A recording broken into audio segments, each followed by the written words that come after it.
Boa noite a todos. Sejam muito bem-vindos a mais uma bela quinta-feira. Hoje uma quinta-feira especial, véspera de feriado, para descansarmos um pouquinho amanhã. Mas antes, o nosso momento de estudo. Estamos na obra Autodescobrimento, uma busca interior, segundo livro da nossa saga pelas obras da série psicológica da Joana de Ângeles. Mas antes eu gostaria de convidá-los a um momento de introspecção, de silêncio íntimo, para que possamos juntos elevar os nossos pensamentos ao Altíssimo, pedindo a proteção e manifestando a nossa profunda gratidão pela oportunidade, pelo dia, pela semana, pelos nossos familiares e, sobretudo, pela oportunidade de aprendizado e de crescimento, para que possamos ser cada vez melhores. Que assim seja. Nós estamos concluindo o 5º capítulo. Essa é uma obra muito bem organizada, particularmente porque ela vai trabalhando eixos dentro de cada capítulo. Então nós não precisamos ficar assim tão preocupados na conclusão de um capítulo. Nós vamos trabalhando conforme acharmos melhor. Hoje nós vamos trabalhar o tópico realidade e ilusão, que começamos na semana passada, mas é um tópico filosófico, né? Houve muito diálogo filosófico na última quinta-feira, que é bastante interessante, eu gosto muito, espero que continue sempre assim. São assuntos difíceis, né? Não há um pleno domínio da minha parte, acho que de nenhuma parte, desses conceitos, são muito sofisticados. Então nós estamos na posição de descobridores, de abrindo conhecimento para que a gente possa aprofundar as nossas reflexões. Nós estamos em igualdade. Eu vou retomar a frase do Dhammapada, na verdade a reflexão do Dhammapada sobre realidade e ilusão, só para fazer uma ligação com a semana passada.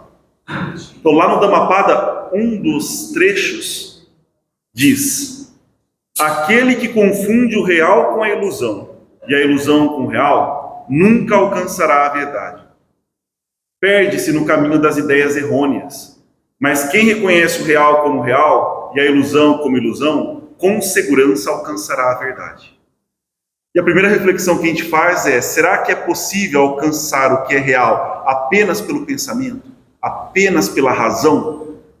Aí nós vamos ver que talvez não. Precisamos ampliar a nossa capacidade de apreensão disso que nós chamamos de realidade. E aí alguns parágrafos deste eixo, no 5º capítulo, Viagem Interior, então muito importante, porque assim a gente consegue mínimo de proteção para aquela autoilusão.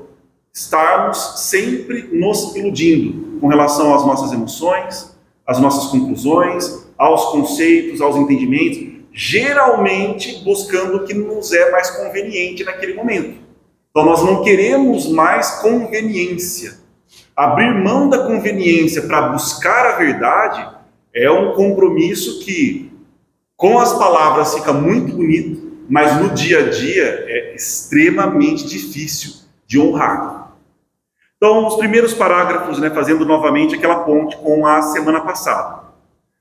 O despertar das emoções elevadas elege outra gama de alegrias interiores, que se expressam em júbilos profundos, compensadores que planificam, emulando a novas conquistas iluminativas. Então, aqui nós já temos um indício, uma ferramenta muito importante, extremamente útil, para diferenciar a realidade da ilusão. Nós colocamos nesse conceito do que é real para nós, fugindo da questão da objetividade ou da subjetividade, mas a ideia de emoções elevadas, emoções dignas. Então nós colocamos esse princípio na caixa daquilo que nós consideramos ser real. Então tudo que eleva a nossa consciência, nós trazemos para mais perto. Aquilo que abaixa o nosso nível de consciência, aquilo que nos torna mais mórbidos, dificulta a conquista desses sentimentos enobrecedores, a gente coloca para fora. Então, já é um indício importante e bastante interessante. Cabe ao ser humano, fadado à realidade, superar os obstáculos, são diversos, e superar-se, que é o primeiro passo. Para conseguir superar qualquer obstáculo, primeiro é a superação interna. Lembrando desse grande inimigo e talvez único verdadeiro inimigo, que somos nós mesmos, a nossa resistência. Então, superando-se, descobrindo as finalidades existenciais e raciocinando em termos de vida plena, constante, de sabor eterno. Iniciar e prosseguir no autoencontro. É isso que nos traz, nos aproxima da realidade, mantendo a serenidade no curso da evolução.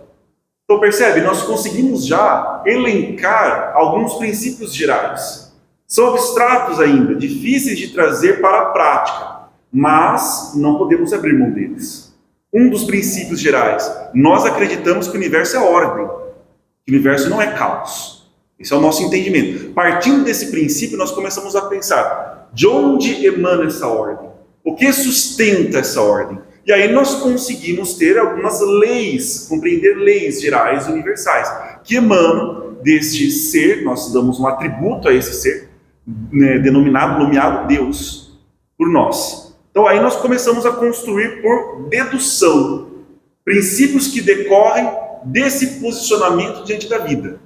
E aí nós vamos trazendo diversos argumentos, observações em diferentes campos do conhecimento, para apoiar essa nossa crença de que o universo é ordem.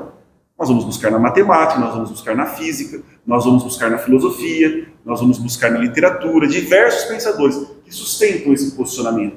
Então já nos indicam que se o universo é ordem, nós acreditamos numa finalidade para a existência. Dizemos que a nossa filosofia de vida é teleológica, então, ou seja, ela tem um fim, ela tem um sentido, ela tem um propósito.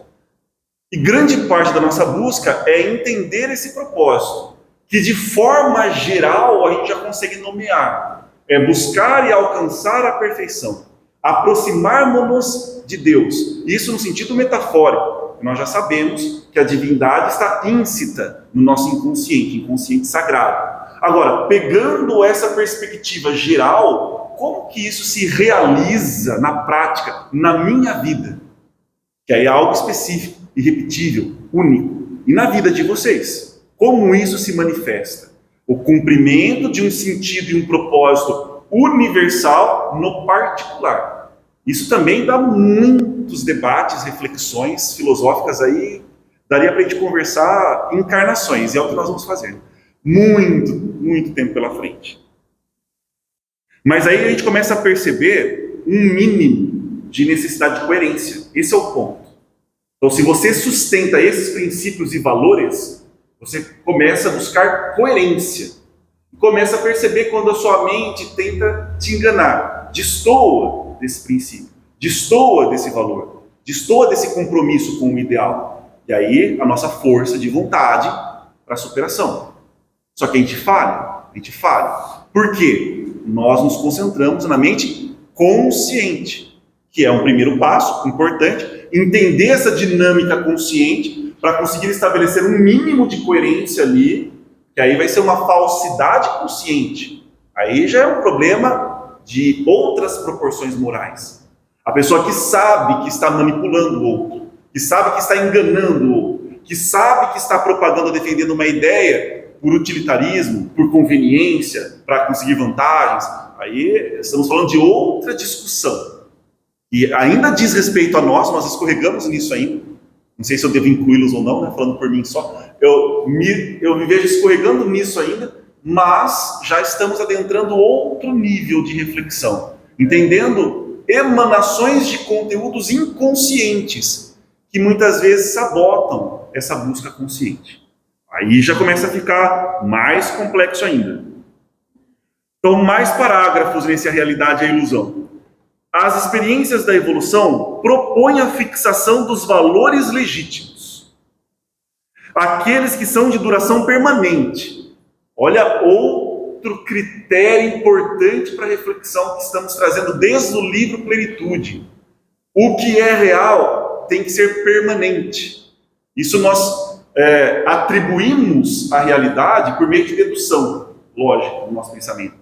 O que é real é permanente. O que é impermanente é transitório, não é real. Agora, isso não significa que por não ser real, é absolutamente desvalorizado, sem sentido, sem propósito. Porque não existe nada sem sentido e sem propósito na criação. São permanentes e são os mesmos de qualquer pergunta. Exato. E no espaço, não só no espaço, mas também no tempo.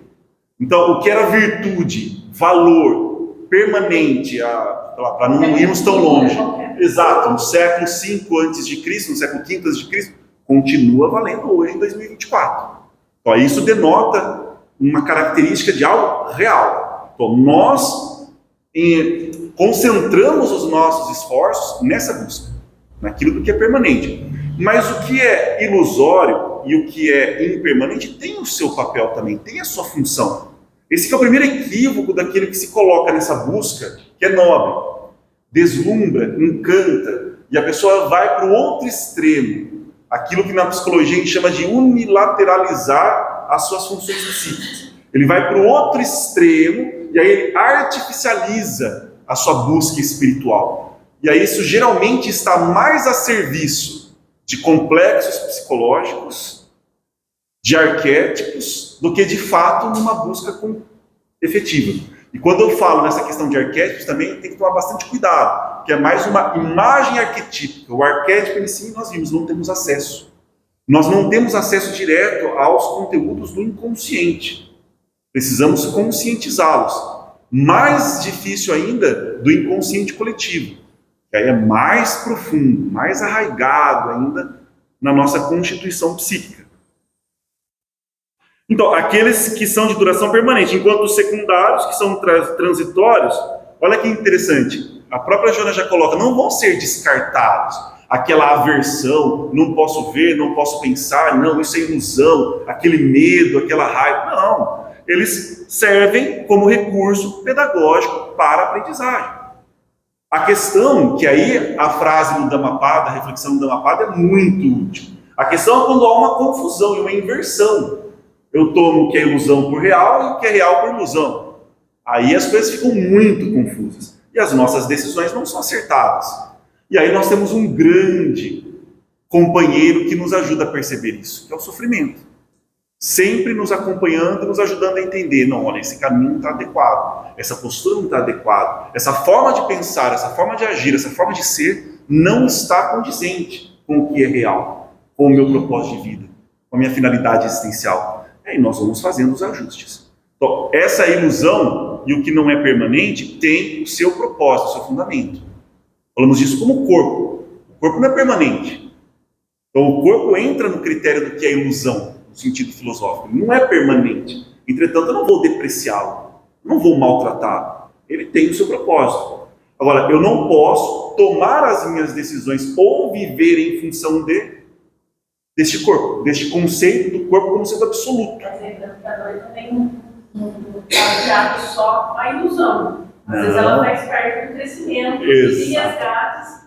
Ela sempre pode fazer parte do crescimento, mas ela vai mostrando equívocos que nós vamos cometendo ao longo da vida. Agora, existe a outra possibilidade de uma dor, não diria intencional, mas uma dor com um propósito de ajudar o próximo. Aí a gente já entra na ideia do sacrifício, daquilo que é sacrificial. Isso existe também, mas aí o ser que tem condições de fazer isso... Quando a gente fez isso com os nossos pais. Sim. Né? Não só, mas também. E tudo mais, a gente sofre vendo claro. Crescer, vendo a vivência, vendo um monte de coisa. Perfeito. Né? Exato. E não é nos causa dor. Não é uma realidade. Então, mas aí que é a questão. Percebe? A ilusão e a realidade, ambos têm grande valor. Então, quando eu digo que algo é ilusão, não estou dizendo que ele não tem valor. A pessoa que ela está passando por uma vicissitude do corpo físico, aquilo não é permanente. Mas tem o seu propósito, tem o seu valor. Então, o que a gente costuma fazer muito na língua hoje é atribuir ilusão igual, não tem valor. Não tem sentido, não deve existir. Não é esse o entendimento. A ilusão tem a sua função também. Nelson, então quer dizer que tudo que é impermanente, que é ilusão, acaba sendo assim, um professor, né, um meio, um instrumento, para a gente entender o que é permanente. Perfeito. Então, entra muito mais do que o meio como um fim. O problema é quando eu coloco a ilusão como um fim. Ela é minha busca última, ela é meu sentido de vida.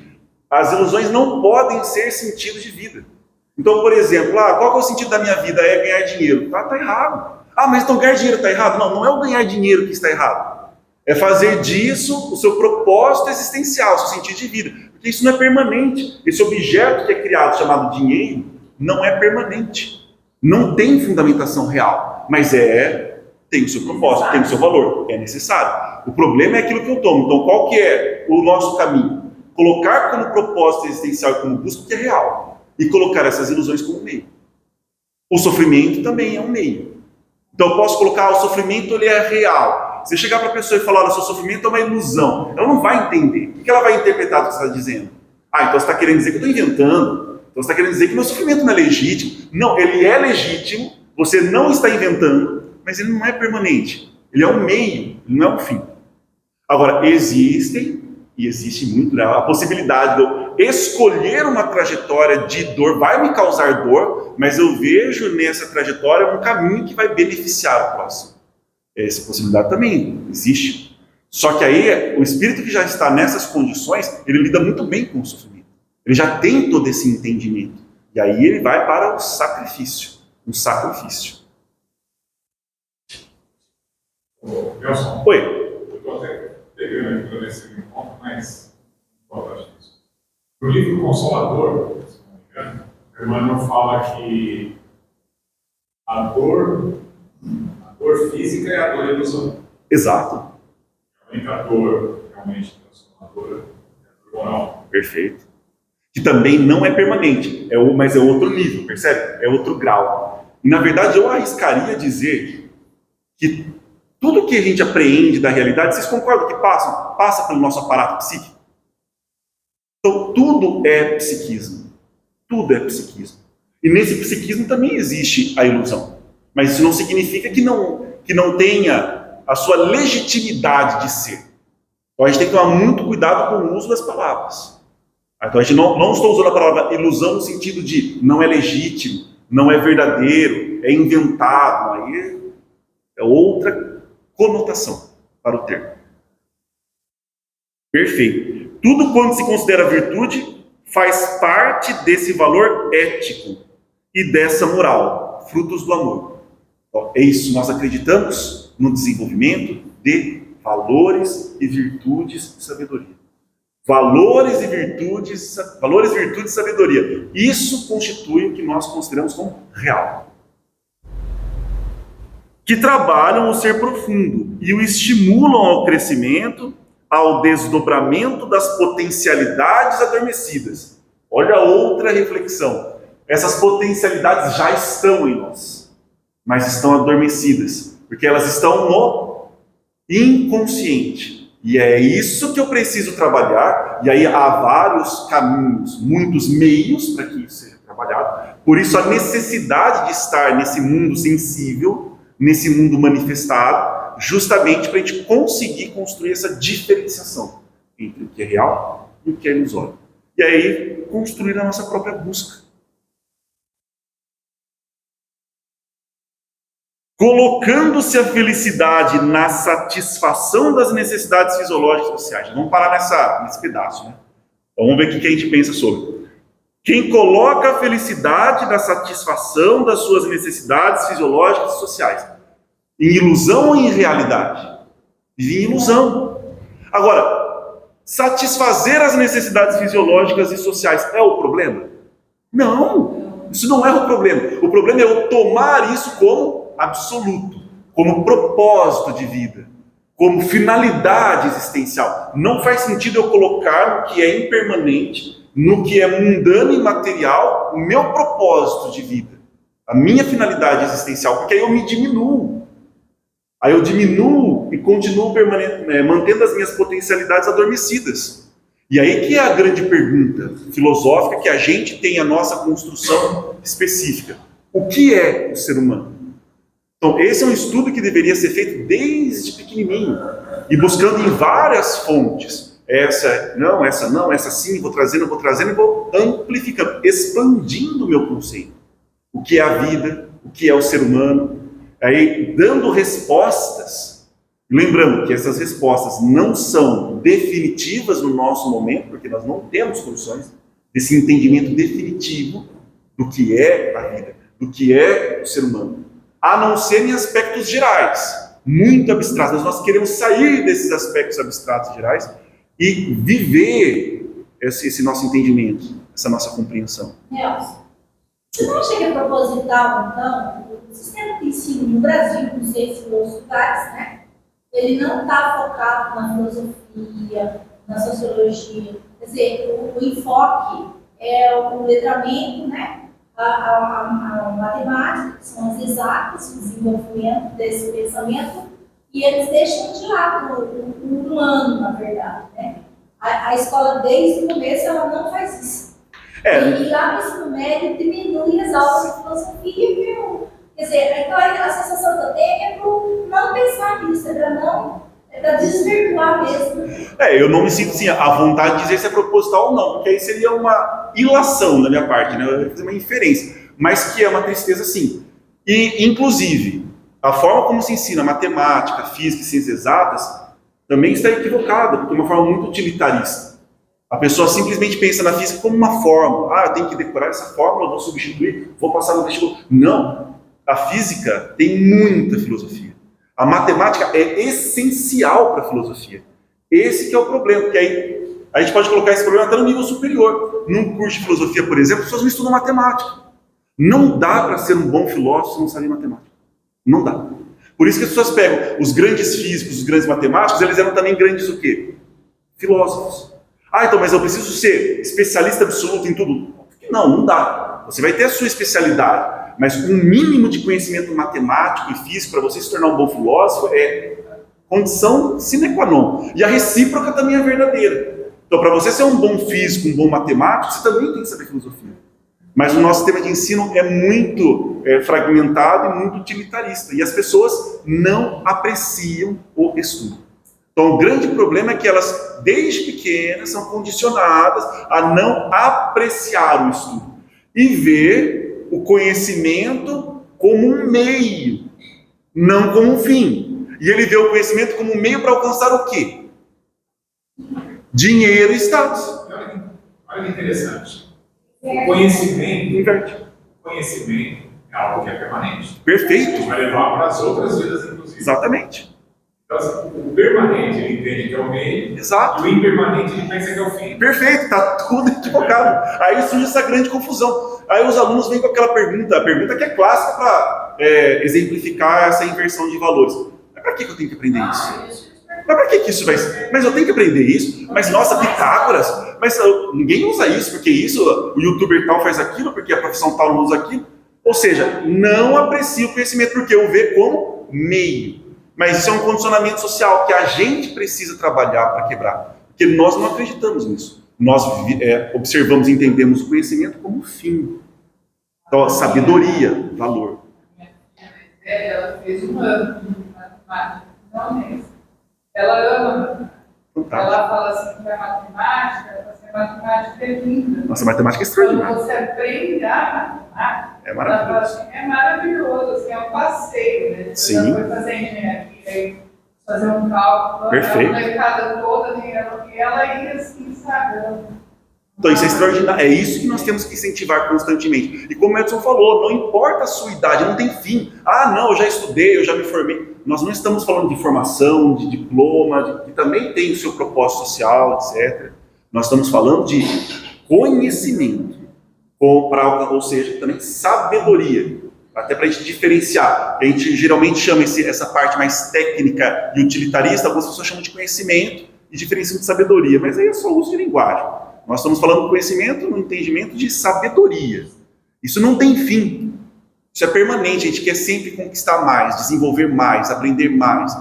E na filosofia também. É lindíssimo quando você começa a estudar as escolas filosóficas. Você vai lá desde os gregos e você pensa, o que essa pessoa estava pensando? Onde ela foi buscar isso? Aí você vai na literatura, aí você vai na pintura, aí você vai no Oriente, aí você vai no Ocidente. Aí você consegue pegar as obras da doutrina espírita e falar, nossa, isso vai me ajudar a colocar toda essa enormidade que não está catalogada, não está sistematizado, está lá tudo bagunçado nas gavetas da minha mente. Agora eu vou conseguir coordenar e aí eu tenho eixo de entendimento. Nelson, porque eu sou de humanas, mas os alunos, quando eu dava aula, eles reclamavam. Então, gente, se vocês soubessem o que é a matemática em si, outra, quando você consegue resolver um problema matemático, esse problema você vai conseguir depois resolver com o seu dia a dia. Sem Às vezes, dúvida. acontece alguma situação, é a matemática que vai Perfeito, resolver isso, perfeito. Não é? Não são as equações, o valor de pi, até o valor de Isso. Mas isso não era passado. Essas memorizações, né? Então, exatamente, que nós era trabalhado apenas a... Memória é algo nobre, falar decorar. Para se memorizar é ótimo, é excelente. Agora, decorar não. Porque decorar você não vê propósito, não vê sentido. Agora, memorizar, você teve entendimento daquilo, se apropriou daquele saber. E a história também, a história da matemática é belíssima. É fantástica, a biografia dos grandes matemáticos, você aprende muito. E lembrando que Einstein não era bom em matemática. Então, mas aí, na verdade, aí é uma observação falsa, equivocada. Porque o Einstein era fantástico.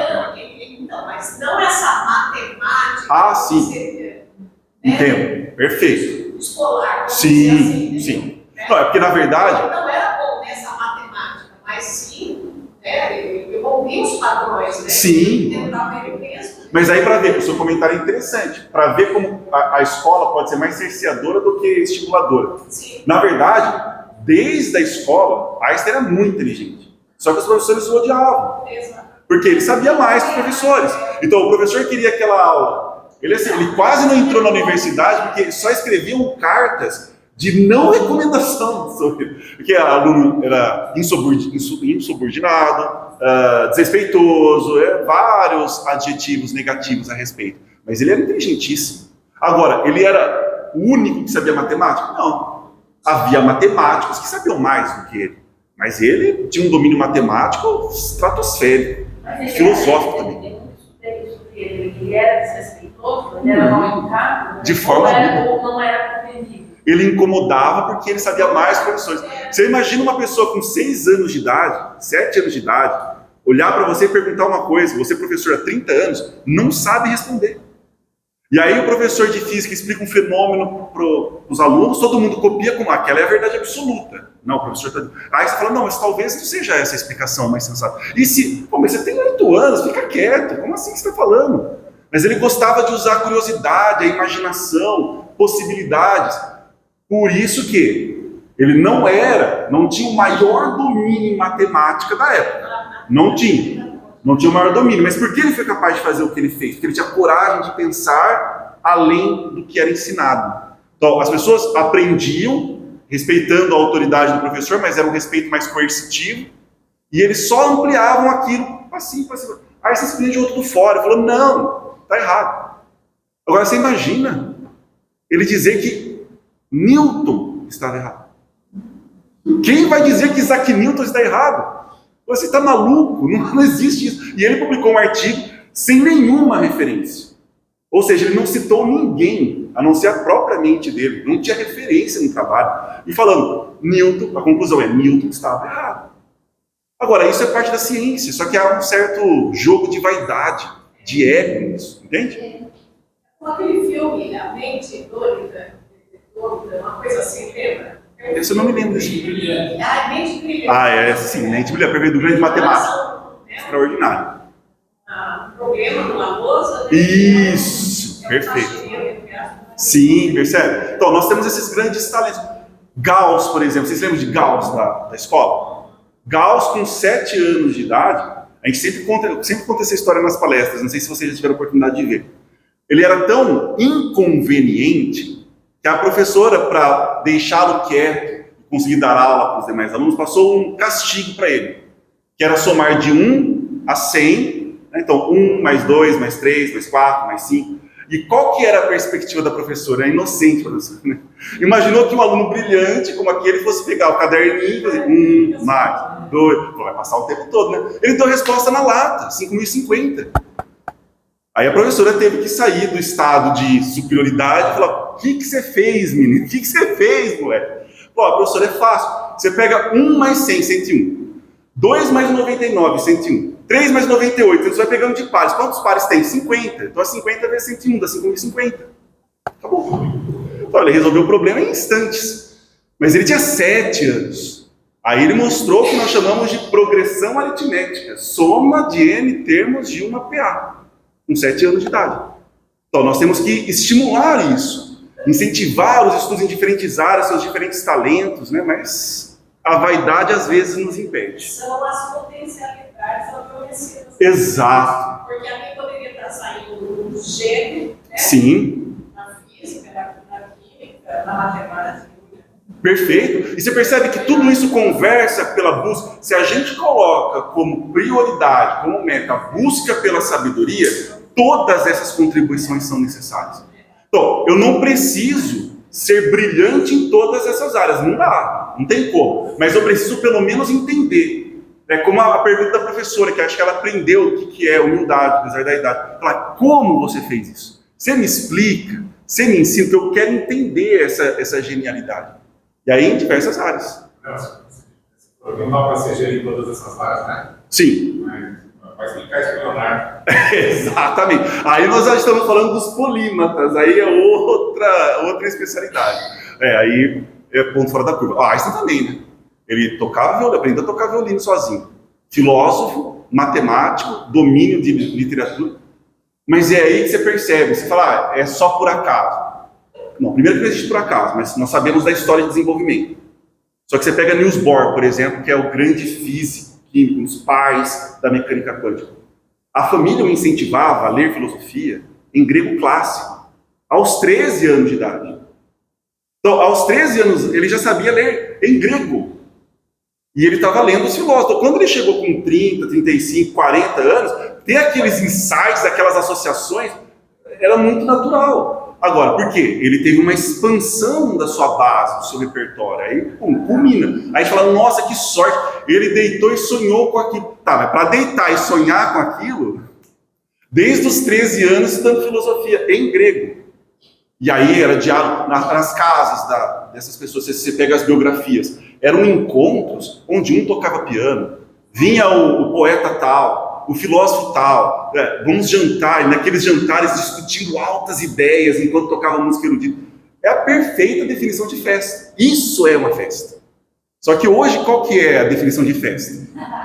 Então, aí você fala, vamos fazer uma festa, vamos lá, você traz um livro, eu comento física, você comenta isso. Aí a gente fala, tá maluco, né?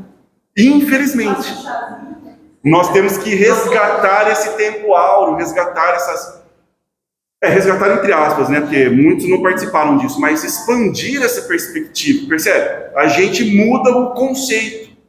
Essa que é a questão da realidade e ilusão também. Eu não compro um conceito pronto do que é uma festa.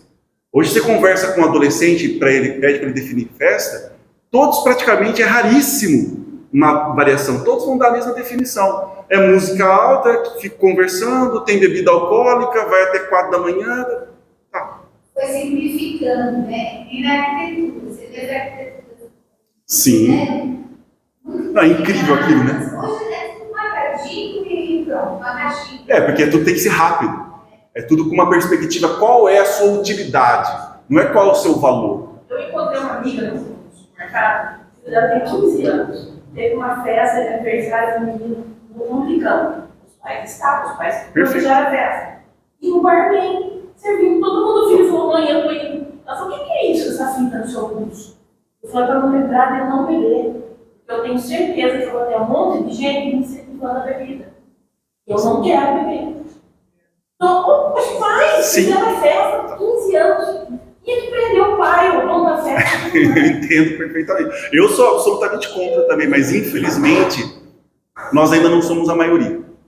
Nós ainda não somos a maioria, mas isso não significa que vamos mudar a nossa concepção. Nós vamos continuar no nosso caminho. Quem sabe, as pessoas começam a perceber que há outras possibilidades, há outros caminhos. Mas aí que é aquilo que a gente conversou no livro Plenitude. Não pode ser impositivo, não pode ser coercitivo. Porque a gente não pode tirar algo de uma pessoa que ela não consiga ocupar aquele vazio. A gente tem que orientar, e isso não é nós os salvadores, e nós, pelo exemplo, pela vivência, pelo diálogo, a auxiliá-las a depurar o gosto. Elas precisam depurar o gosto. Isso aí foi colocado, porque no na nossa idade não servia bebida fora de 15 anos. Ele ficava e dançava vassoura quando era bom. Tomando suco, dançando vassoura. Então, o pessoal voltou no tempo. Foi imposto. Então, mas percebe? Aí é só uma especulação. Se isso está acontecendo, talvez o que foi conquistado no passado foi mais por coerção, por imposição, do que um desenvolvimento, uma conquista pessoal realmente. Vai depender. Aqueles que conquistaram e se tornaram pais hoje, avós hoje, provavelmente não vão ser cúmplices de uma postura dessa. Mas aqueles que hoje estão concordando, é porque na história que foi desenvolvida, não foi feito antes por medo, não por entendimento de que há algo melhor. Nós não estamos nos sentindo, por exemplo, prejudicados. Meu Deus, eu não participo de uma festa dessa. Quando eu tinha 15 anos eu não pude fazer isso. Não tenho nenhum arrependimento. Por quê? Porque a gente conseguiu perceber algo melhor. Não vou trocar o que eu já aprendi de depuração de gosto por isso. Então, às vezes a pessoa fala, nossa, mas você não se arrepende de aos 15 anos ter feito isso, aos 13 ter feito aquilo? Não, eu me arrependo de ter lido pouco. Me arrependo de ter estudado pouco. Isso sim me arrependo, poderia ter feito muito mais. Agora, cada um com o seu desenvolvimento e nível de consciência. Não pode ser impositivo. Apesar de algumas leis ainda para a barbárie que estamos vivendo, precisam ser impositivas, não tem jeito. Por isso que a gente vive uma pseudo-democracia, mas enfim, aí a gente vai devagar para outras reflexões. Muito bom, mas aqui nós temos grandes filósofos, hein? O pessoal gosta de filosofia, muito bom. Oi? Isso, porque esse assunto dá para a gente conversar muito, mas precisamos levá-lo a sério. Então, aí que a gente lembra do livro Plenitude, pensa no seu lar, na sua casa. A gente não tem grande, isso é muito bom, sabe? Aquelas pretensões de vou influenciar o mundo, vou influenciar todo mundo. Calma, começa com a sua casa, o seu lar. Qual que é a definição de festa do seu lar? Da sua casa, da sua família. Qual que é a sua definição de uma boa refeição, de um ambiente pacífico, de um ambiente sereno, de divertimento, de filmes, de séries, de entretenimento da sua casa? Obviamente, primeiro do seu coração. Mas depois você quer expandir um pouco, vai para o seu lar, para a sua casa. E aí o que você vai conquistando reverbera no mundo. E quem tiver precisando de um pequeno estímulo, vai ver aquilo como um convite a elevar a sua consciência também. Não tem como, num ambiente de elevação, a pessoa depravá-lo. Se for um verdadeiro ambiente de elevação, ela vai sair. Ela não vai se manter lá. Ou seja, se você der uma festa dessa, prepare-se para receber 4 pessoas. E já está ótimo, né? E já está ótimo. Às vezes a gente pode festejar sozinho também. Tá bom, mas não vai ser sozinho, mas é só força da linguagem. Exato. Colocando-se a felicidade, então, nós paramos só nessa primeira frase. Colocando-se a felicidade na satisfação das necessidades fisiológicas e sociais.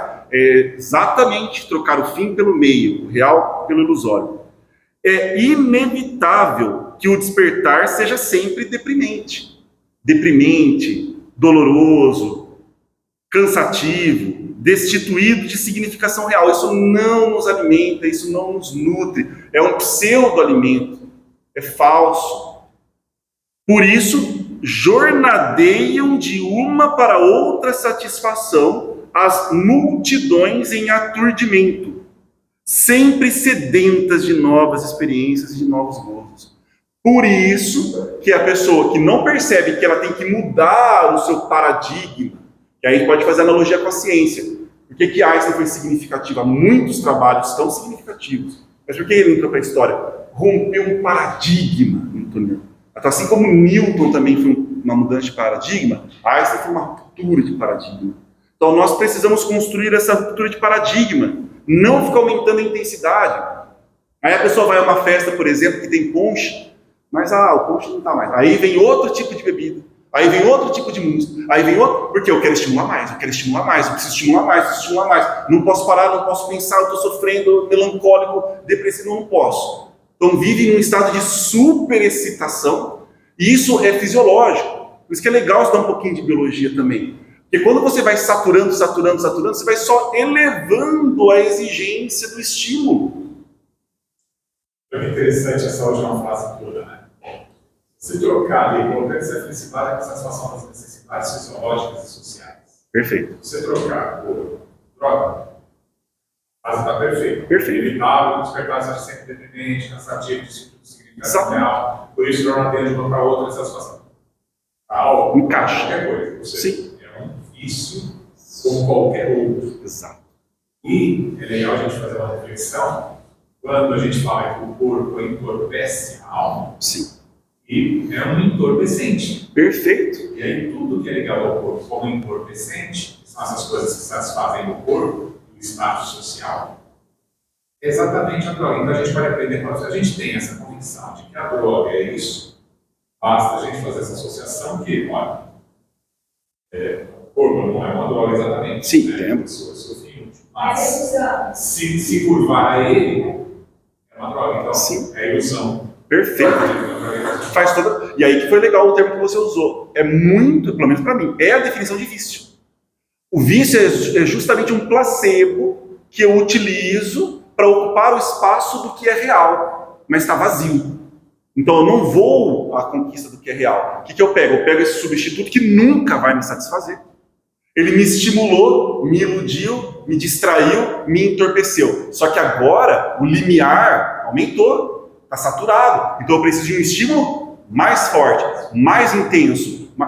E as pessoas vivem, e isso quando eu falo vivem, literalmente, gastam-se anos da vida buscando sempre esses estímulos, que podem ser lícitos ou ilícitos, podem ser mais materiais ou mais abstratos, mas por isso que eu gosto da palavra vício. Essa é a definição. Se eu estou à mercê de um vício, é porque algo em mim falta. E eu estou buscando um substituto falso. Então não adianta eu arrancar o vício. Eu preciso fazer o entendimento do que ele está compensando. Porque ele é um sintoma. E aí eu corrijo ali a manifestação do vício. Mas eu enxergo isso quando eu vejo que eu dependo da aprovação dos outros para ser feliz. Sim, esse é um vício também. Não, tudo chega nisso. Sim, esse é um grande Eu uso vício. droga para ficar mais legal, para todo mundo gostar de mim. Eu uso uma roupa de marca, que é para todo mundo olhar para mim. Entendeu? Não, da roupa faz mais sentido. Mas, sim, nem tudo cai nisso. As drogas, por exemplo, o entorpecimento, pode estar substituindo outras carências, outras necessidades. Agora, a vaidade é um dos grandes vícios. Mas, às vezes, a pessoa percebe. Só que ela percebe o vício porque ela vê a consequência do vício. Toda vez que eu sou vítima, né, mas vítima não é no sentido de vitimização, mas eu estou preso a um vício, né, eu sofro.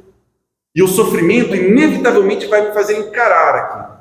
Eu posso tentar fechar os olhos, mas é momentâneo, ele vai fazer você encarar. Você reconhece. Só que se você não entende de onde ele surge e que compensação ele está fazendo na sua psique, é difícil vencer o vício. Você reconhece, mas você não vence. Nossa, às vezes ele pode estar na minha vida e nem vou perceber. Lógico, muito provavelmente. Por isso que tem aquela grande frase, eu não me lembro agora quem foi o autor da frase, mas ele disse, se você não tivesse nenhuma tentação nesse momento, muito provavelmente você já cedeu a todas.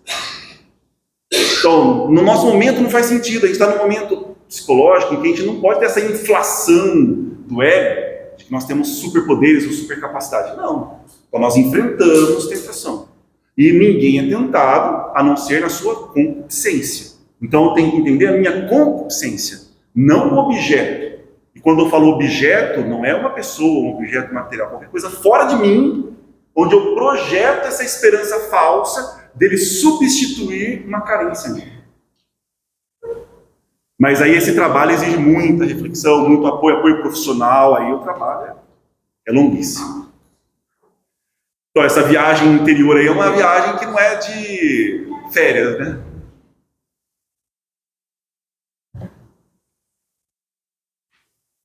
Opa, perdão. A experiência da evolução propõe a fixação... Não, mas isso aqui eu já li com vocês, né? Errei aqui. Ah, perdão, é aqui. Força criadora agora. Nós vamos no próximo eixo do 5º capítulo, Viagem Interior. Então, força criadora. Conhecidos os próprios limites íntimos. Essa é outra sabedoria que nos falta, né? Quais são os nossos limites íntimos? Até onde eu posso ir? Então aí se você percebe, isso foi interessante até no seu exemplo da fitinha, né?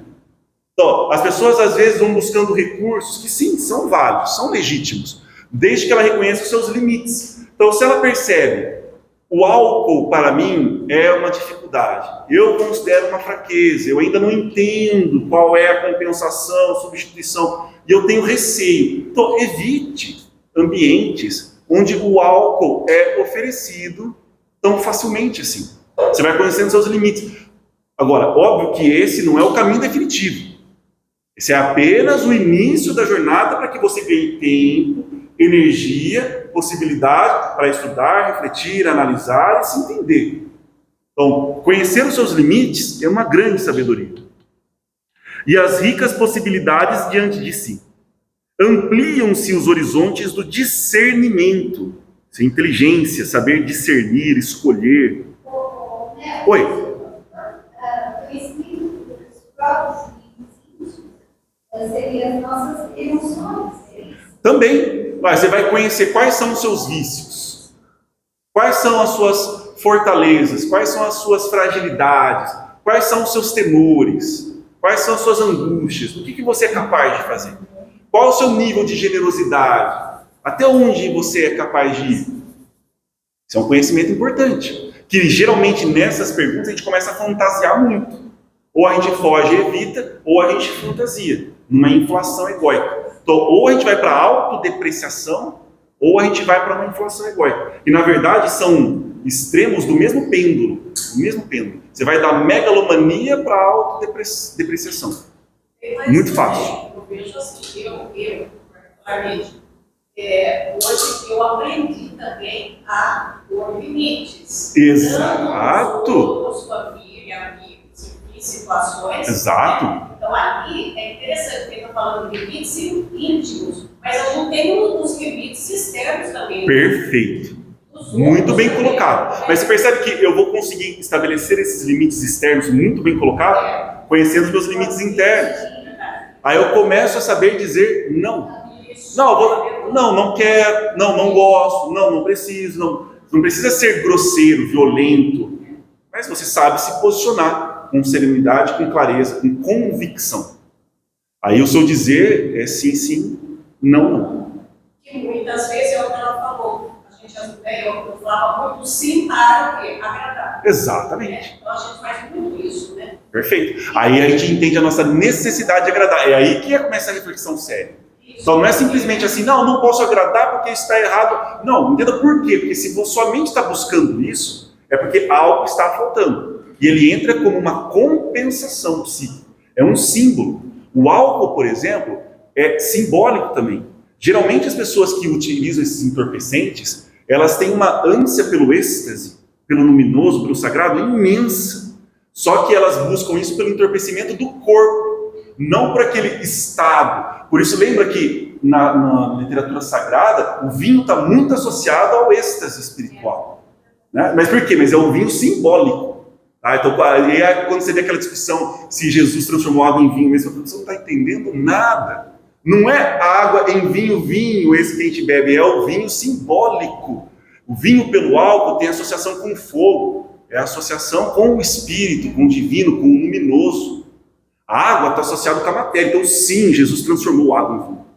Com certeza, se você entender a mensagem, você vai transformar também na sua vida água em vinho, mas não que a gente compra na garrafa. Não é esse que a gente compra na garrafa. Só que aí exige outro tipo de leitura, percebe? Por isso que para o não faltou o vinho. Oi? Jesus transforma o casamento lá. Sim. Falta o vinho. Falta o vinho na nossa vida. Falta muito. Não sei se vocês vão me entender direito, né? Falta muito vinho na nossa vida, certo? Aí depois todo mundo sai para comprar vinho. Vocês não vão fazer isso, não. Não é para ninguém sair correndo para comprar vinho. É o vinho simbólico. É uma substância alquímica. Exato, porque ele tem a conotação do fogo. Vinho. Aí você vai na mitologia grega, você começa a entender. Você entendeu? Aí você começa a expandir a leitura das obras. Não fica tão pequeno, não fica tão literal. Esse conhecimento é o que a gente está buscando. Não sei se cabe nesse momento. Fica à vontade. Mas por que então ela falou que acabou o vinho? Oi? Por que é uma festa ela disse que acabou o vinho? O que que ela queria dizer? Então, aí dá pra gente fazer várias reflexões, mas a gente precisa primeiro entender o que significa o casamento. O que significa a festa de núpcias. Aí a gente pode fazer, se vocês concordarem, a gente tenta fazer um estudo mais simbólico dessa passagem. Então. A gente não vai fazer uma. Podemos fazer. Claro, Edson, fica à vontade. A análise é o seguinte, né? A festa é essa união com Deus. O casamento, tudo. Onde, né, que você não tem a roupa apropriada na festa. Porque você paga uma roupagem muito pesada, você tem que limpar das suas impurezas, ter uma roupa adequada para entrar naquela festa. Não é qualquer ambiente. Tem que se depurar para entrar nessa festa. Tinha pouca gente já depurada. Tinha muita água para pouco vinho. Exato, o vinho não era suficiente. Matéria e pouca gente em espírito. Exato. E aí ele consegue transformar esses caras que ainda estão pensando na matéria, pensar um pouco mais espiritual. O vinho não era suficiente para as núpcias. Não, e todo mundo que ele convida, se nega aí, né? Os amigos, as pessoas que ele convida, todo mundo se nega aí na festa. O que também tem uma interpretação simbólica. E nós estamos negando. Todo nós Até hoje. O convite está sendo feito o tempo todo. Nós estamos negando. Desde sempre. Isso. Percebe? Mas você vê como é que a leitura fica muito mais rica? É sensacional isso. Aí você começa, aí você fala, nossa, teve uma vez que eu já tinha lido o Evangelho, mas aí você vai estudando um pouquinho e você fala, não, na verdade eu nunca li o Evangelho. O cara fala, caramba, aí você começa a ler assim, simbolicamente, você começa a imaginar como vai ser depois que eu tiver esse entendimento. E os mestres lá dizem, não, você ainda não leu o Evangelho. Você não leu o Evangelho, você está aí tentando. Continua, tá? Mas você ainda não leu o Evangelho. Essa é a perspectiva. Mas nós queremos, percebe? Nós colocamos isso como uma finalidade, como um propósito. Isso é permanente para a gente. Ser capaz de saborear, apreciar, entender uma obra como essa é um propósito de vida maravilhoso. Muito fantástico. Não tem como competir com isso. O que vai ser melhor do que isso? Satisfazer necessidades fisiológicas e sociais? Isso aí é só cumprir as ilusões do mundo normal? Não tem como nem comparar. Não chega nem perto. É água com vinho. Não tem jeito. Sim. Afinal, eu já pulei. E as opções pela libertação dos atavismos perniciosos, ensejando-o avançar, mesmo sob imposição de sacrifícios. Agora, nesse sacrifício, não é aquele sacrifício pelo bem do próximo que ela está falando nesse momento. É o sacrificar os nossos vícios, as nossas carências, os nossos medos. Mas esse sacrifício no sentido também simbólico. Entender qual é esse mecanismo de compensação psíquica. Para eu conseguir despertar os potenciais da alma. Que estão adormecidos no inconsciente. É chato quando a gente descobre que os mecanismos da ilusão são tão bestos. Sim. Mas só são bestas depois a gente descobrir, então não adianta. Mas é triste. É como um problema de matemática, só é legal depois que eu entendi. Ele é mesmo, porque eu já entendi. É muito legal, porque quando você percebe isso, você também começa, o seu modo de enxergar as pessoas à sua volta muda, né? Você começa a ter a carência. Então, mas aí aquele sentimento de frustração, né? Eu sinto também, mas a gente tem que ser... Precisamos exercer tolerância com a gente também. Lógico, a gente sempre num nível de exigência, né? A gente sempre lá exigindo, tentando, mas nós somos seres humanos, não adianta. Então, poderia ter lido mais, poderia ter sido melhor, poderia muita coisa, mas não foi. Não, fazer agora. Fazer o sacrificar-se, né? Sim. E veio a frase do Paulo, né? E aquele que é de Cristo já crucificou a carne e suas concupiscências. Perfeito. Assim, aquele que já está buscando isso, sacrificou, crucificou, inclusive, matou o homem. Isso, perfeito. Essa imagem é belíssima, que dá outra leitura simbólica extraordinária. Dá para ficar 8 horas falando só dessa passagem. É muito simbólico, é justamente isso. Quando a gente vai levar no altar, qual que é o sacrifício agradável a Deus? O sacrifício dos nossos vícios, das nossas dificuldades, da nossa ignorância. Esse é o sacrifício que a gente tem que colocar no altar. E aí sim nos preparamos para buscar o divino. E essa busca aí, de novo, não é uma busca para fora. Já está em nós, no inconsciente sagrado. Adormecido. A gente desperta. Ele fala exatamente isso, né? Crucifica a carne, Exato. suas paixões e concupiscências. Perfeito. Pendura do lado. Exato. Isso, e você pode entregar isso no altar, vai ser recebido por Deus, e isso vai. Aí é um dos mistérios da divindade, e eu me coloco à disposição do divino, que já está em nós. Isso é fantástico. E aí você percebe que antigamente, né? Por que se faziam sacrifícios, mas aí mais concretos? Porque não havia essa leitura simbólica. Éramos mais primitivos do que somos hoje. Então, era já a nossa mente começando a tentar simbolizar, mas eu precisava do animal, ser imolado. Você sabia que tinha que sacrificar alguém? Eu falei, eu não. Exatamente. Eu não tinha esse entendimento simbólico. Então, aí a gente começa a fazer a leitura e o passado se abre em entendimento para nós também. Fica muito interessante. Afinal, sacrificar-se pelo bem e pela plenitude é uma preferência feliz. Ou seja, ela indicando, olha, o real é por aqui, esse é o caminho. Já que o sofrimento resultante constitui experiência valiosa. Então, o sofrimento resultante vai ser um processo de sofrimento, de dor, de dificuldade, de medo.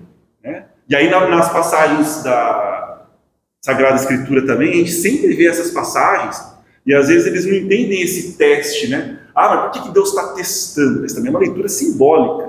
Não é esse teste no sentido de, vamos ver se você...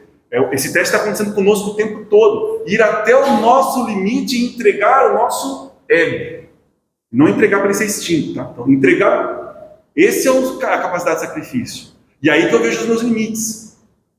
No momento, eu também peço desculpas por incluir vocês, não sei se eu estou acertando, mas no momento nós não estamos prontos para esse nível de entrega, esse nível de sacrifício. Tá, mas eu já quero iniciar, então até onde eu vou no presente momento? Agora eu quero mais, conseguir esse passo, conseguir chegar nesse mar, conseguir esse entendimento. Vou indo, vou expandindo. Avaliados os obstáculos impeditivos ao crescimento íntimo. Olha que interessante, eu reconheço os limites, eu vejo os obstáculos. Isso está impedindo a minha expansão em direção ao real.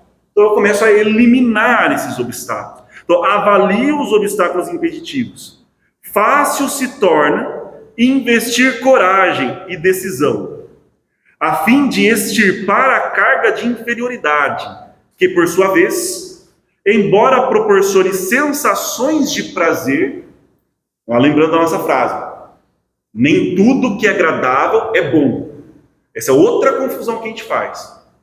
O que é agradável está mais no reino do impermanente. O que é bom está no reino do permanente. Então a gente não pode confundir as coisas. Nem tudo que a gente vai fazer pelo nosso crescimento, pelo nosso desenvolvimento, ou pelo bem em geral, plenitude, não necessariamente é agradável. Eu acho que nunca é. É que eu não gosto muito dos extremos. Eu acho provável. É provável. É que eu não gosto dos extremismos. Esse é provável. Só que para nós não interessa. Pelo menos no nosso Isso, você percebe? Então, para nós não interessa mais, porque a gente já colocou a nossa meta no bom. Então, mas isso vai ser agradável ou desagradável? Não sei. Eu estou buscando o bom. Agora, falar a gente está falando, está buscando, a gente está tentando se convencer. Só que tem algo dentro da gente que fala, não, pelo amor de Deus, sai desse caminho que não vai dar, não vou aguentar. É muito medo, é muita dor, é muito sofrimento, não quero. Aí você vê os seus limites. E vai tirando os obstáculos que impedem a expansão. É porque cada um tem um jeito de lidar Claro, com as coisas. exato. Porque alguns levam mais tempo até obter um êxito melhor, né? Perfeito. E outros são mais rápidos, mais tranquilos. E esse que é o ponto interessante que você citou, e aí conversa com o que o Edson trouxe. Por isso que é interessante você perceber que esse convite, ele está íncito no nosso inconsciente e existe desde sempre. Então não é aquele, esse ouviu primeiro. Não, esse ouviu depois. Não, esse foi antes, então ele é melhor. Esse foi depois, então ele é pior. Não é uma competição. E mesmo a questão de espaço-tempo é absolutamente relativo. Então foi uma ótima observação. Não estamos competindo. Quem vai conseguir primeiro? Não tem isso. Até porque a gente também não sabe nem quando acaba, né? Também fomenta infortúnio, insatisfação, ansiedade e tormento. Então, aquilo que dá uma sensação de agradabilidade fomenta infortúnio, insatisfação, ansiedade, tormento. Porque me fez confundir o real com a ilusão com o real. Sofrimentos, pois, desnecessários, por serem destituídos de valor, de edificação real. Então, há sofrimentos, que vem mais como aquela reação, foi o que você comentou no início, vem mais como aquela reação de uma escolha equivocada. Eu não gosto de dizer destituído de valor, mas eu entendo qual foi a colocação. Eu imagino um valor para ele, é o valor de alertar, nós estamos fora do caminho, não precisava ter feito isso, não precisava ter sucumbido a isso, perfeito. O que ela quer dizer que não tem valor significa, não é aquele tipo de sofrimento que você está fazendo para enfrentar as suas dificuldades e ser melhor. Não, você cedeu à concupiscência, você cedeu ao equívoco, virá o sofrimento. Mas ele tem o seu valor. Talvez desnecessário, é relativo, mas aproveite esse impulso para retornar para o caminho. Mostrar, não está, esse caminho não está correto para mim. Seria muito bom, né? Seria muito bom se fosse, lógico. Seria fantástico, ótimo. Não, às vezes as pessoas se preocupam em nunca cair. Seria muito mais fácil a gente cair, se levantasse rápido, já estaria ótimo. Ótimo. Pegando um exemplo bem... Sim. Eu acho que essa dor que ela comenta aí como desnecessária e tal, seria o seguinte, né? Vamos falar da bebida. Sim. Eu tinha muito prazer, porque a dor de não ir naquela festa, não beber, era uma espécie de sofrimento. Perfeito. Mas essa dor é uma dor real e positiva. Me ajuda. Sim, perfeito. Fazendo crescer. Sim. A outra dor é a dor da ressaca. Exatamente. Só ter passado por isso. Não precisava. Mas assim, eu concordo com você, e a mesma interpretação que eu tenho da Escritura. É que eu acho que poderia ter um valor. Mas ela tem valor porque ela... Poxa. Uma vez, nossa, é a última vez que eu bebo. Exatamente. Ressaca fala que é a última vez que você bebe. Só que aí conversa com o que foi dito aqui. Infelizmente, a gente não gosta de uma vez só. A gente precisa errar, e começar e cai, demora, levanta e cai de novo. No mesmo... Aí quando dá dor moral, você repensa. Exato. Quando dá dor física, você refaz, já passou. Isso se o corpo conseguir reagir, né? Isso, mas é que você esquece, né? Então. Aí quando aquilo abaixa no seu ser, Sim. que dói moralmente. Exatamente. Exatamente. Dor física e dor moral já foi do corpo lá. Perfeito. Mas aí que é a ideia, você percebe, por isso que você chegar. Geralmente uma pessoa que cometeu esse erro, ela foi, bebeu, tá em ressaca, o que ela mais deseja, ela não aceita e muitas vezes não confirma. Mas uma das coisas que ela mais deseja é o conflito depois. Porque o conflito é uma oportunidade dela, entre aspas, se punir e se purgar. Então aí você chega a pessoa e fala, mas você bebeu, que absurdo, que isso, que aquilo e tal, não sei. Gera aquela celeuma que não vai mudar nada, a pessoa, é o ciclo. Aí vai, passa, bebe de novo, volta, briga, vai, passa, fazendo a breve. Uma pergunta mais importante seria, por que você está fazendo? O que você está precisando? Se a pessoa conseguisse aceitar essa pergunta, nossa, aí seria muito mais fácil. Não é assim, olha, você bebeu, você é um pecador, você é um isso, você é um aquilo. Não, você está doente. Como nós somos. O que você está precisando? Você já parou para pensar por que você faz isso? Há algo muito mais prazeroso, muito mais interessante, muito mais agradável para você poder fazer. Não isso. Só que se você chega com essa pergunta, você já destrói a pessoa não vai querer conversar. Geralmente, se ela não tiver em condições de fazer, ela não vai ter ânimo nem para brigar com você. Ela vai se fechar e vai querer fugir do problema. Então esse é um embate mais, eu acredito, mais saudável. Sim, é uma pergunta poderosa. É uma pergunta poderosa. Por quê? Sim. É a nossa grande pergunta do livro Plenitude, né? A gente não está aqui para ficar julgando. Isso aqui é entender por que isso não é bom. Por isso que tanto, se a pessoa fala, não, para mim, o meu propósito de vida é satisfazer a necessidade fisiológica social. Então fala, vai. A vida, faça, experimente e veja o que a vida vai te fazer. E aí depois você vai refletir, vai pensar, aí vai voltar. Isso que é a história do filho pródigo é muito interessante, né? Aí depois ele vai, volta, e depois ele, de novo, né? Aí ele fica bem, esquece, faz tudo de novo. Então esse ir e vir é de cada um. A gente não está aqui para julgar. Gostaríamos que as pessoas entendessem, se perguntassem por quê? O que está faltando para mim? Qual é a minha dor, a minha angústia? Eu tenho dificuldade na minha relação com o meu pai, na minha relação com a minha mãe, como é que foi? Ou está me atrapalhando? Você entende? O que está acontecendo? Perfeito. E se as pessoas pensassem nisso no próprio casamento também, na relação com os filhos, por que o conflito? O que está acontecendo? Eu não consigo me comunicar, não consigo ser entendido, eu sinto raiva, eu sinto ciúme, eu sinto... Por quê? Mas isso causa um sofrimento. Sim. Para a pessoa, não, eu estou sofrendo porque eu problema com a minha esposa. Isso. Isso traz sofrimento. Exatamente. Então você ficou comigo com uma pessoa com isso. E eu não me entendia viciada. Sim. Eu gostava de beber. Essa é a resposta padrão, né? Mas eu sei parar os problemas. Sim. E eles geralmente não querem resolver o problema. Porque também é sofrimento. Exato. Só que esse é o sofrimento de valor. Esse é o sofrimento de valor no sentido de vai promover a mudança. Não é só um alerta para você retornar. Esse vai te tirar desse patamar. O outro sofrimento vai fazer voltar para aquele patamar para ver se você consegue um impulso. Esse sofrimento que a senhora descreveu, ele já te impulsiona para o próximo degrau. Mas, infelizmente, as pessoas às vezes não querem bancar esse sofrimento. Porque se ele procurar ajuda, a ajuda vai vir. Sim. Mas ele vai ter que confrontar aquilo que ele não quer confrontar. Exatamente. E é aquela grande reflexão que a gente sempre estudava. É um suicídio.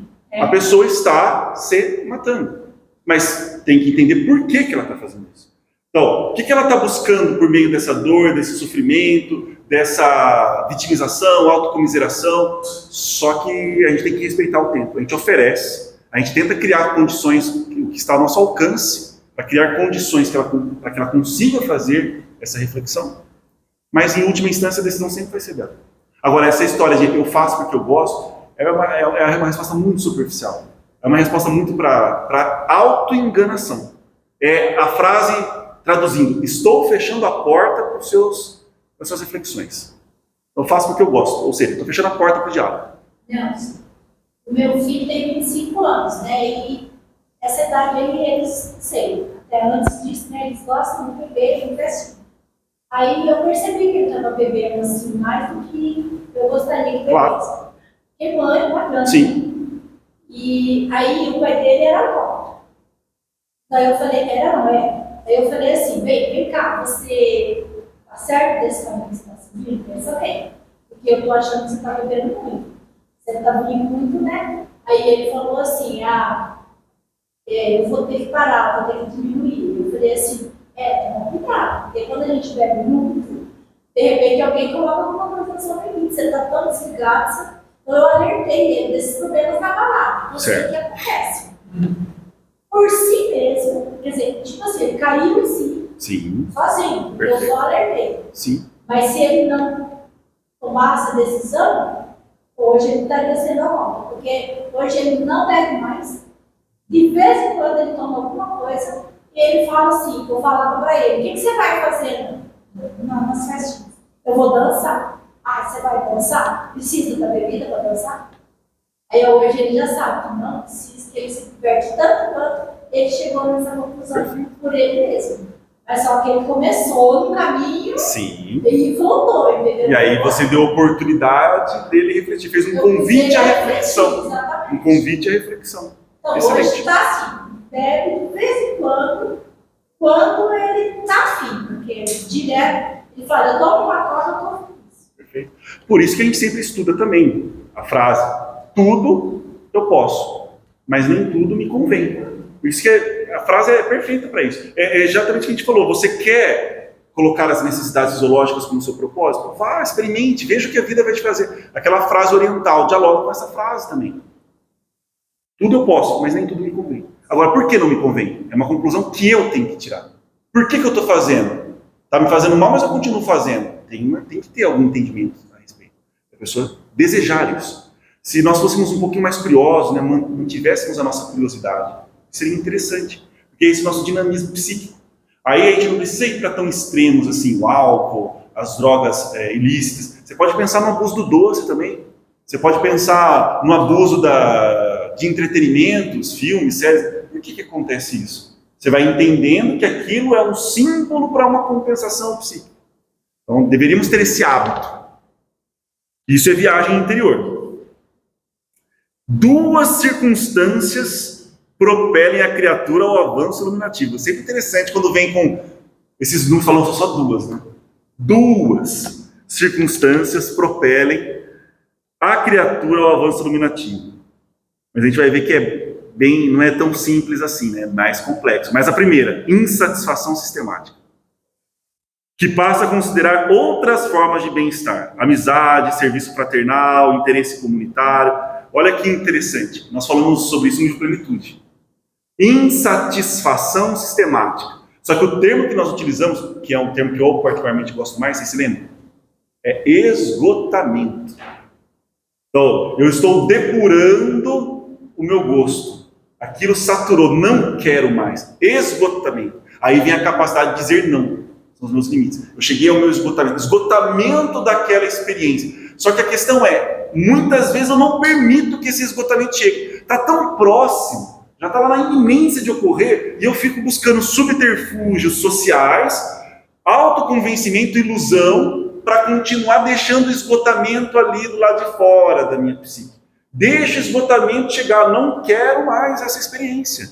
Não quero mais essa rotina. Não quero mais esse tipo de comportamento, essa postura, etc. O que também é pessoal. Oi? E daí, sustentar. É um passo difícil. Só que aí veio o segundo, né? Vamos terminar o primeiro. Ensejando o abandono paulatino dos velhos e arraigados hábitos para as novas experiências da solidariedade, do progresso do grupo social, da beleza. Fantástico, né? Depuração do gosto. Muito também na filosofia oriental. O segundo instrumento propiciador de avanço é a reencarnação. Fantástico, né? Esse ainda bem, a gente não precisa cuidar desse departamento, né? Agora, vamos cuidar do esgotamento. Aí nós temos uma lei divina maravilhosa, uma lei universal fantástica, a reencarnação. Então, estamos usufruindo dessa benesse nesse exato momento, na qual os impulsos de crescimento espiritual, após, de novo, cansaço nos patamares de perturbação, ou seja, insatisfação. E você imagina como seria o oposto de consolador. Você chegar aos 80, 85 anos, e aí sim o esgotamento chegou. Você fala, meu esgotamento chegou agora. O que eu vou fazer com esse esgotamento? Foi um trabalho de 85 anos. Tem um problema do autoesquecimento. Sim, não, mas aí já é outra estratégia. Sim. Mas esse é um esquecimento consciente. Então nós temos um esquecimento consciente, mas aí tem outra finalidade. Podemos conversar sobre isso também. Mas a grande consolação é esse entendimento. Então a conquista que você conseguiu nessa vida, não importa quanto tempo de vida material você usufruiu. Essas conquistas são indeléveis. Isso é o real. Então trabalhe pelas conquistas, por essas conquistas. Aí depois você terá a oportunidade de o que eu vou conseguir acessar, alcançar com esse esgotamento na próxima experiência. Mas aí o véu do esquecimento não atrapalha essa parte. Eu acho que o esquecimento, o essencial não esquece não. Não. Porque a gente nasce já com uma orientação que é isso. Exato. O que a gente consegue? A gente consegue amplificar a nossa potencialidade, que está adormecida no inconsciente. Então a gente vai ter que continuar trabalhando para esse despertar. Mas tem um direcionamento. Sim, mas essa conquista não se perde. Então não é um esquecimento de desacoplou da minha mente, colocou no lugar lá, que depois eu volto e coloco. Não, ela está no inconsciente. É isso que a gente vai trazendo como entendimento. E ainda bem, porque esse esquecimento é tão necessário. Mas a gente vai conversar sobre isso, é necessário. Então, propelem para a vivência dos princípios morais e as transmutações pessoais. E aí, como vocês disseram, intransferíveis, indeléveis. E na sequência, no amadurecimento psicológico do ser, ei-lo, a quem ela está fazendo referência? Ao amor. Direcionando todos os ideais e sustentando em todos os embates aquele que lhe permite desabrochar. Qual lótus espiritual, qual lótus esplendente sobre as águas turvas e paradas do charco no qual pousa em triunfo. Muito bonito, né? Extremamente poético. Eu gosto dessas imagens, dessas referências. Tem os pares de opostos, né? O lótus iluminado, mas ainda nascendo do charco. Então tem também o seu valor, o seu propósito. Sim, aí. A flor do lótus, do pântano, né? Perfeito. Naquela perfeição, naquela limpeza. É fantástico, né? Então eu gosto muito dessa imagem. É uma metáfora belíssima para ele. A sua irradiação acalma, dulcifica, sustenta, porque se origina em Deus, a fonte geradora da vida. Ou seja, agora você imagina o grau de dificuldade que a gente é capaz de enfrentar, de sacrifício, de vicissitudes, está relacionado ao quanto que a gente consegue aprender desse amor. O quanto a gente consegue sentir desse amor. Vai determinar até onde a gente é capaz de ir. Então, estabelece o nosso limite. Porque se não for por um entendimento desse nível de amor, Paulo de Tarso conseguiria ter feito o que ele fez? Não conseguiria ter feito o que ele fez. Ele conseguiu fazer o que ele fez porque ele teve a sensibilidade de apreender um nível que para nós é quase incompreensível, e estamos falando de um humano, imagine as outras esferas, o que é esse amor. Isso sim nos torna capazes, depois desse entendimento, de vivências às vezes extremamente dolorosas, mas que nós entendemos como nobres, como valorosas e como de muito benefício para a humanidade. Aí sim, faz sentido o sacrifício. Agora, sem esse entendimento ou sem essa percepção desse amor, corre-se o risco muito provavelmente é inflação egóica. E estamos artificializando esse processo. Ou seja, superestimando as nossas capacidades. Que às vezes, no nível consciente, a gente nega, porque vaidade é feio. A gente aprende desde criança, desde pequenininho. E aí a gente vai com esses condicionamentos. Sentir raiva é feio, arrogância é feio. Só que a gente tira do plano do consciente. Mas lá no inconsciente a gente ainda sustenta uma autoimagem totalmente distorcida, muito exagerada, de superestima. Professor, posso perguntar uma coisa? Então é certo ensinar meu filho que vaidade é feio, tudo é feio, porque desse modo eu ensino ele a... Eu não iria por esse caminho. É difícil encontrar uma estratégia. Agora, se nós formos por esse caminho muito coercitivo, a gente pode gerar muito mais repressão do que sensação. Lembra lá do livro Plenitude? Nós estamos querendo que o ser desenvolva o esgotamento dessa experiência. Entender que a vaidade não é algo bom. Não é algo que vai proporcionar felicidade, bem-estar, não é algo belo. Agora, geralmente, a nossa abordagem educativa, ela vai pela coerção e pelo medo. Não, isso é feio. Você vai passar vergonha. Você está me fazendo sentir vergonha. O diálogo, a essência dá para entender, é muito próxima. Mas a execução não está boa. Acho que precisa perder um pouquinho mais de tempo para tentar explicar. Agora foi precisa a sua colocação. Por que nós não vamos muito para esse caminho, para esse estudo? Porque nós temos outras prioridades. Agora, se a gente parar para pensar aqui, a gente sempre discutia isso. Quem é pai, quem é mãe? Quando nós descobrimos, não, vou ser pai, o que nós estudamos sobre paternidade, sobre maternidade? Quanto nós estudamos sobre paternidade, sobre maternidade? Houve alguma reflexão, algum estudo? Qual que é o nosso princípio filosófico? Qual foi o nosso diálogo com o cônjuge? Como foi? Geralmente, o ser humano não faz isso, ou estou errado? Geralmente, o ser humano não faz. Então, a gente pensa que, não, vou ser mãe, desce um download de ser mãe lá e pum, acabou, já sei ser mãe. Vou ser pai, download automático, sei ser pai. Não, ser mãe, ser pai é algo muito difícil. Nossa, é muito difícil. Então, eu concordo que não é o melhor caminho, mas se você me perguntar, não, você sabe qual que é o caminho exato? Não posso falar para você, porque eu não sei. Só que tem muitas pessoas, e aí que é o problema, tem muitas pessoas que fingem saber e vendem cursos falsos de ilusão. Aí que a gente remonta para o início do estudo.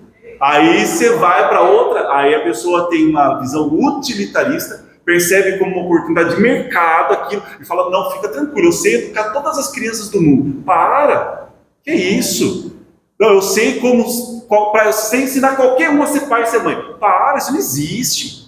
Só que a pessoa que está fragilizada, ela vê naquilo uma esperança, uma âncora, um porto seguro, e infelizmente acaba sendo explorado. Aí faz a reprodução, né? Você reproduz o que sua avó, os seus avós falaram. Isso é mais automático, né? E aí é aquela questão da ilusão, né?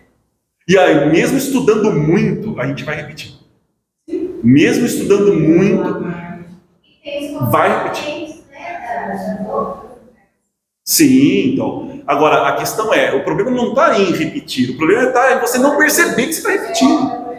E achar que está tudo bem, achar que você não está errando. Então, nossa, isso aqui eu estou repetindo. Nossa, eu lembro do momento em que meu pai agiu assim comigo, eu me senti muito mal, depois eu fui no meu quarto, chorei, eu fiz exatamente a mesma coisa. Se pelo menos isso, eu falo, poxa, então o que eu preciso fazer para... Já seria um grande ganho, né? Então, não existe um curso que você vai fazer, e desculpa se eu estou tirando a esperança de vocês, tá? Mas não existe um curso que você vai comprar e falar, não vou errar nunca, eu vou ser a melhor mãe do mundo, meu filho vai ser perfeito. Não existe, tá? Pessoas que estão vendendo isso, elas estão precisando de terapia, certo? Então, não assumam essas pessoas como seus terapeutas, aí fica uma dica. Estão precisando de terapia. E sem falar que cada pessoa tem uma evolução espiritual. Claro, tem o seu caminho. Não é? Sim. Você cria não, criar, eu acho que você não cria, não. Sim. Então você educa todo mundo, todos os pais. A sua capacidade. Você é bom. Sim. Então, só que isso não é estático. Isso não é estático. Por isso que aí tem outra equipe que a gente sempre ouve. A pessoa fala, nossa, mas eu eduquei os dois iguaizinhos. Olha a diferença. Não, você nunca vai educar as filhas. Jamais. Você vai ter quem você gosta mais? Vai ter quem você tem menos, mais dificuldade. Gente, aquela ideia, a gente tem que parar de ser criança infantil. Sabe aquela ideia de Dia das Mães, a mãe é o anjo na terra. Não é. Não é. Isso é uma culpa. Imagina a mulher carregando essa culpa, né? Ela vai olhar e falar, opa, eu não estou nesse nível aí não. Lógico que é, exato. Porque aí é uma fantasia. É uma fantasia. A mulher, a mãe, o pai, são seres humanos. Então vai ter o conflito. Com esse filho eu tenho mais dificuldade, com aquele eu tenho mais afinidade. Oi? Filho da gente. Hoje, mas quando foi pai, vai entender. Depende do nível, né? Ele não entende que a gente é humano, que a gente é, né? Depende da faixa. Lá quando ele é da faixa etária, quando ele é bem pequenininho, você pode errar bastante e ele vai considerar você um herói. Com os anos, eles ainda vêm checagem. Não, também é outra questão. Eu eduquei tão bem que você vem me checar. Então, mas a gente começa a sair desse estágio de infantilidade, percebe? Que a gente conversou sobre plenitude, esse estágio de muita fantasia, dessas ideias, e a sociedade sempre impondo essa visão de mundo pra gente. Então, tomem cuidado, fiquem alertas para você construir a sua perspectiva e não entrar nas frases prontas. Por isso que tem uma coisa que eu não gosto, é receita. Já começou dando receita, eu já começo a falar, vou ler, mas eu confesso que já vou com tudo armado ali para analisar, porque não tem como você garantir que algo vai funcionar para todo ser humano. Não tem como. Por isso você percebe no que nós estamos estudando aqui? Mas a Joana acabou de falar no slide anterior de 2. Tá, mas olha só a abordagem dela. Ela está falando de insatisfação. Esgotamento. Mas o que é o esgotamento para mim? É meu. Qual vai ser a sua experiência de esgotamento sua? Ela não está dizendo esgotamento. Passo 1, passo 2, passo 3, passo 4. Não tem. Agora, o esgotamento é um conceito universal, abstrato, amplo, que você vai trazer como único na sua vida. E nós vamos compartilhando as nossas experiências, muito saudável. Ela fala, você olha para você. Exato, perfeito. Agora, o que a gente pode fazer? Compartilhar, nos apoiarmos, e isso sim é fundamental, isso é muito importante. Agora, ter aquele espírito de eu salvo, eu sei o caminho, eu tenho a verdade absoluta, é aquilo que a gente falou, está precisando de ajuda. Isso que é importante, você está se autodescobrindo. Sim. Você não vai cair na conversa, por exemplo, Isso. desses livros de ajuda. Perfeito. Lotado. Porque as pessoas nem querem mais livro, está fora de moda, agora tem que ser tudo falação, palestra, vídeo de 3 minutos. Isso. Livro, esquece. Esquece livro. Livro nem não lê mais. Mas não existe mais assim, se você se conhecer, Sim. você não vai precisar desses autoajuda da vida. Não vai. Sim, você vai ver que a pessoa está colocando apenas convicção e nós estamos tão inseguros que a gente compra a convicção, não a ideia. Percebe? Então a pessoa pode trazer qualquer ideia. O que a gente está precisando, ansiando? A convicção. E aí a gente acaba sucumbindo. E para. Opa, aí pulou. Mas para finalizarmos, eu acho que isso, para finalizarmos. Opa. Não vos deixeis. Não, é outro. Pulei um slide. Pulei um slide. Aqui. Acho que é esse, né? Esse. Número desse. Isso aqui. Perfeito. Os efeitos aqui, quando eu coloco no iPad, alguns se perdem. Por fim, alcança a plenitude criadora e esquece-se de si mesmo. Olha, essa é outra frase que dá para a gente conversar bastante sobre. A maneira mais plena de você se amar e cuidar de si mesmo é esquecendo-se de si mesmo. Esse é outro paradoxo incrível, né? Esses paradoxos aí carregam a verdade, né? Para atender, iluminar e seguir adiante. Sem essa força criadora instalada na consciência, lúcida, de quem não se autodescobre, a permanência nas paixões anestesiantes e no jogo forte dos instintos é imperativo. Olha só, hein? Sem essa força criadora, ou seja, a nossa ligação, a nossa conexão com o amor, alcançar a plenitude criadora, esquecer-se de si mesmo, sem essa força instalada na consciência lúcida. Por que ela fala instalada na consciência lúcida, não só instalado? Porque instalado já está, só não está na consciência lúcida, ou seja, está no inconsciente. De quem não se autodescobre, você busca isso, percebe? E aí o que acontece? A permanência nas paixões anestesiantes e no jogo forte dos instintos é imperativo. Olha a palavra, é imperativo. Por quê? A psique vai buscar aquilo como um substituto para essa falta de plenitude criadora. Não vamos ficar vazios. Então a pessoa vai buscar esse substituto nos vícios. Isso é imperativo. Então eu preciso encontrar esse mecanismo de pseudo-satisfação, busca, e essa substituição deletéria. Para aí sim eu conseguir limpar e permitir a manifestação dessa plenitude criadora. Esse é o nosso desafio. Criador esquece de si mesmo, né? Sim. A gente faz aqui um conceito dos espíritos e do Evangelho. Perfeito. A prática da abnegação. Exato. Abnegar. Esquecer-se de si mesmo. E a frase de Paulo, já não sou eu. Mas Cristo. Exato. Todas aquelas coisas que eram minhas, o ego pequeno, Isso. já coloquei aqui na cruz. Perfeito. E abneguei. Esse é o perfeito reconhecimento da interdependência, percebe? Então, às vezes a pessoa pensa nisso como uma extinção de si mesmo. Não, essa é a verdadeira manifestação de si mesmo, esquecer-se de si mesmo. É a verdadeira manifestação. Então, atualmente, nós estamos, poderíamos dizer, psicologicamente extintos de nós mesmos. Agora que nós estamos extintos e perdidos. Ao alcançarmos isso, aí sim, reconheceremos nossa individualidade.